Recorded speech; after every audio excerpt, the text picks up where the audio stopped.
نفس خطة السنة اللي فاتت بالظبط، والخطة دي نفعت مع الأهلاوية على فكرة. ما تيجي نسمع الكابتن التاريخي للزمالك خالد الغندور بيقول ايه، ونرجع نعلق عليه. بس يا ريت كله يعمل لايك وتعليق وشير واتفرج للفيديو للنهاية.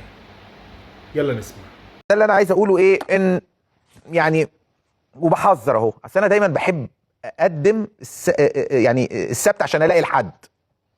حسين عموته شخصيه عصبيه جدا لدرجه انه وصل لمرحله ان نبيل فقير، وده لاعب لمنتخب فرنسا، لعيب مميز جدا ولعب لانديه كبيره جدا في اوروبا.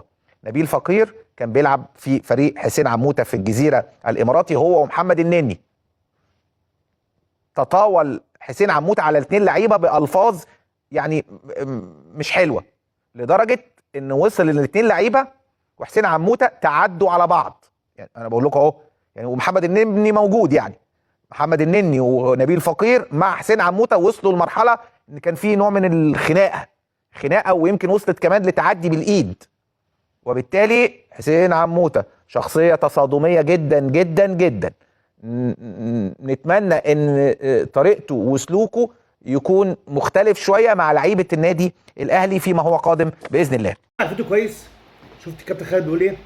دي بقى خطة سنوية لازم بتتعمل من اعلام الزمالك، ودخلوا فيها دلوقتي ادم وطني وخلوا الدنيا بزراميط. لما يجي يخترع كلام او يقول لك بنظريه قالوا له ان كان في مشكله بين النني والفقير وفي الامارات ومسكوا بعض وشتموا بعض وضربوا بعض وقال لهم الفاظ وعصبيه وبحذر ومش بحذر. تحذر مين يا عم؟ حذر. هي كل مره نفس القصه. مره ادم وطني، اصل ادم وطني لو كل يفتكر كده السنه اللي فاتت برضه ادم وطني وامام عاشور خلى الجماهير تهيج على امام عاشور.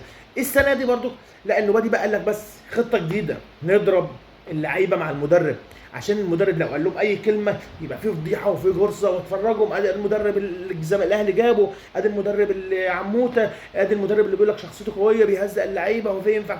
هي الخطه كده. لو جماهير الاهلي تفتكر السنه اللي فاتت، تفتكروا السنه اللي فاتت بالظبط كده ايه اللي حصل؟ برضو تصريحات ادم ماضي ان البيع، تصريحات ادم ماضي مش عارف ايه، بعد كده كابتن خالد الغندور يطلع يقول كلام. ونفس الكلام ده ايام المنتخب لما قال لك ايه؟ كابتن الخطيب يقول للكابتن هاني ابو ريده احنا عاوزين نزود عدد الانديه في افريقيا وطلب منه عشان الاهلي يلعب في ابطال افريقيا، ويطلع هاني ابو ريده يكذب الخبر ومحدش برضك حاسبه. ده الاعلام الزملكاوي. وعلى قناه المحور، يا قناه المحور انت لو عاوزه فعلا تبقى قناه فئويه خلاص غيري واكتب على قناه الزمالك الثانيه وخلاص.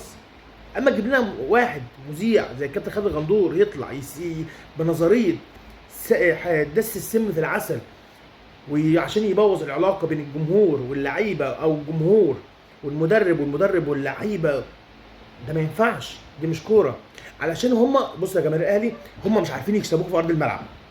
هم ما بيعرفوش يكسبوكوا في ارض الملعب، هم يكسبوكوا بره ارض الملعب. ازاي يكسبوكوا بره ارض الملعب؟